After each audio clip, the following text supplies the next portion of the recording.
قریب ہونے کا آسان ذریعہ کیا ہے پتہ ہے؟ کتنا آسان ہے، سن لو. سجدہ کرو اور اللہ کے قریب ہو جاؤ. نہ کوئی تحفہ دینا ہے، نہ کوئی چاپلوسی ہے، نہ کسی کا کچھ نہیں. کتنا آسان ہے. اور یہ نہیں کہا کہ مولانا سجدہ کرے گا تو وہی قریب ہوگا، سید کرے گا تو وہی کو وہ قریب ہوگا، نمازی کرے گا تو وہی قریب ہوگا. آپ کو بتاؤں، سن لے، بس بات ختم کر رہا ہوں، اختتام. اللہ کرے بات دل میں اتر جائے. میرا اللہ تو ایسا ہے، کوئی سجدہ کرے اللہ اس کو مل جاتا ہے. اللہ فرماتا ہے جب میرا بندہ سجدے میں سر رکھتا ہے تو میرے اور میرے بندے کے درمیان جتنے حجابات ہوتے ہیں میں سارے حجابات اٹھا دیتا ہوں. اللہ کو پانا کتنا آسان ہے. ایک بات سن لیجئے، ایک دو بات ٹائم پورا ہو رہا ہے. دل چاہتے ہیں آپ اچھے سن رہے تو سناؤں، لیکن مجھے آگے سفر کرنا ہے، عالم پناہ میں حاضری بھی دینی ہے. تو بات سن لیجئے، توجہ سن لیجئے، غور کیجئے. اللہ کو تم نے سمجھا ہی نہیں، اس کی محبت کو سمجھا نہیں. اللہ کیا کہتا ہے پتہ ہے تم سے؟ کیا کہتا ہے؟ وما قدر اللہ حق قدری. تم نے میری وہ قدر ہی نہیں کی جو قدر کرنی تھی. کیوں بتاؤں؟ سنیں، اللہ ہم سے جتنی محبت کرتا ہے اتنا کوئی نہیں کرتا. مجھے آپ سے شکایت یہی ہے. دیکھو میں یہ نہیں کہہ رہا کہ مولانا سے دور ہو جاؤ، پیر صاحب سے، واللہ اللہ کی قسم میں کسی سے دور کرنے نہیں آیا.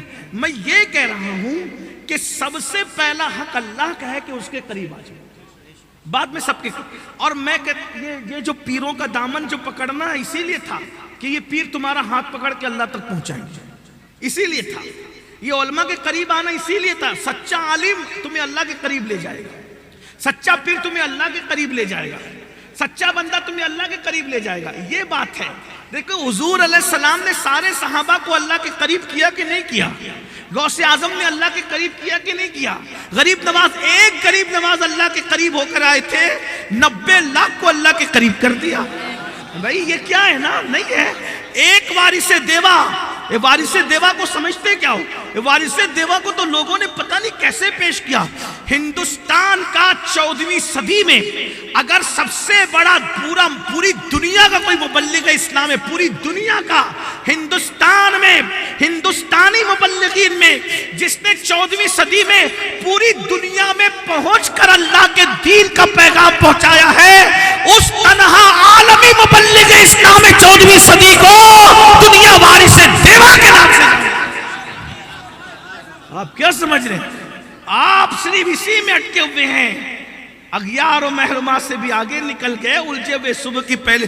وارث دیوا ایسے بیٹھتے تھے اور یہ کہا میرے بھائی وہ تقریباً میری اپنی ناقص معلومات کے مطابق روم، ایران، یمن اور چین جیسے علاقوں میں اسلام کی تبلیغ 14ویں صدی میں لے جانے والے مبلغ اعظم کو وارث دیوا کہتے. پتہ ہی نہیں آپ کی کتابیں کیوں نہیں ملتی پتہ ہے. اور وارث دیوا کی کرامت یہ بھی تھی، مولا علی کے اس بیٹے کی، سیدہ فاطمہ کے اس بیٹے کی کرامت یہ بھی تھی کہ جس ملک میں پہنچتے تھے زبان سیکھنا نہیں پڑتی تھی، جدھر قدم رکھا وہی زبان آپ کے زبان پہ جاری ہو گئی. اندازہ فرمائے یہ وارث پاک کتابیں لکھتے، لوگوں کو اللہ کے قریب کرتے اور نکل کر آ جاتے.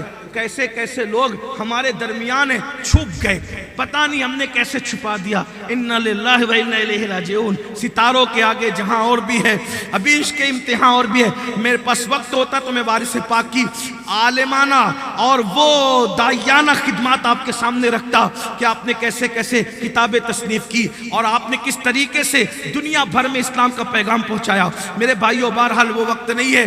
عرض کیا کر رہا تھا میں، توجہ فرمائیں. اللہ کے قریب ہونا ضرور.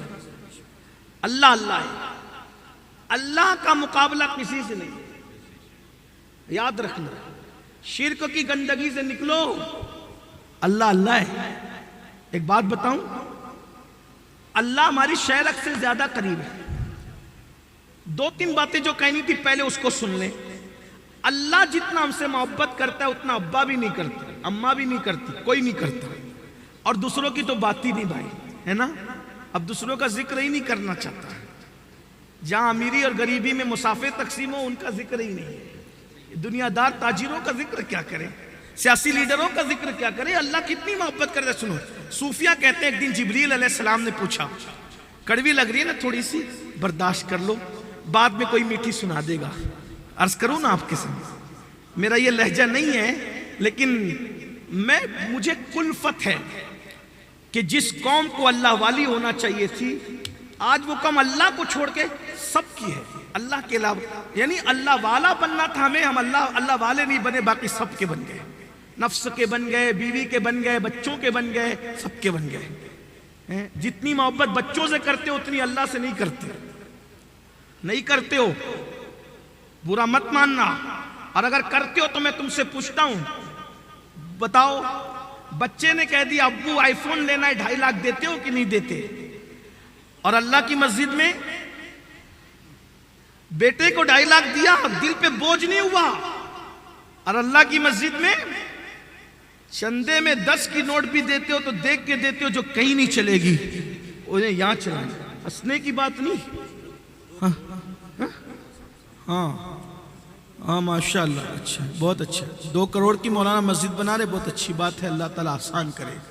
میں مولانا سے بھی گزارش کرتا ہوں معافی کے ساتھ، 2 کروڑ کی مسجد بنانے کی بجائے 50 لاکھ کی بناؤ، 1.5 کروڑ میں اچھا ادارہ قائم کرو مولانا. ہاں، دنیا بھی ہو دینی بھی ہو، اس لیے کہ بہت معافی کے ساتھ 2 کروڑ کی بناؤ کہ 3 کروڑ کی بناؤ، جمعہ کے آدھے گھنٹے کے علاوہ اور مسجد کا کام کتنا ہے بتائیے؟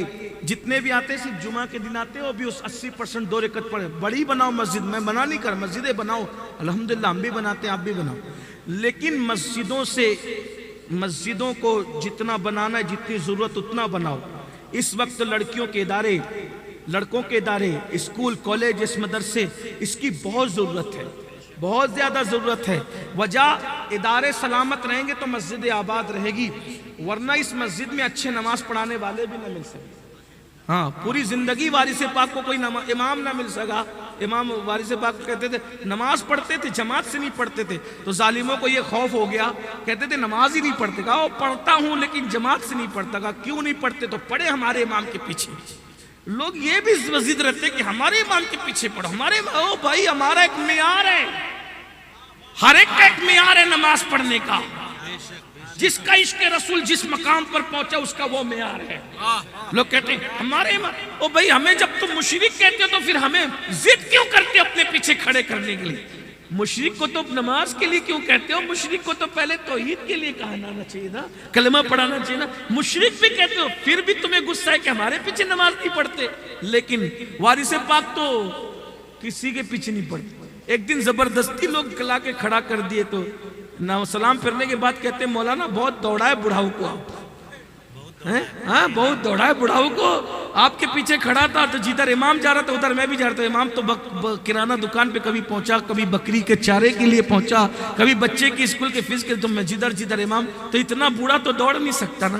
کہا کہ اب مجھے کسی کے پیچھے کھڑا نہ کرنا، اگر جماعت کے ساتھ مجھے نماز پڑھتا دیکھنا ہے تو شیخ المشائخ علی حسین اشرفی جیسا امام لا کر کے دو، تو پھر میں جماعت سے نماز پڑھوں. وہ علی حسین اشرفی جس کے بارے میں میرا امام بریلی کا قلندر کہتا ہے، اشرفی اے رخت آئینہ حسن خوبا، اے نظر کردہ وہ پروردہ سہ محبوبہ. بہرحال ایک الگ سا عنوان ہے.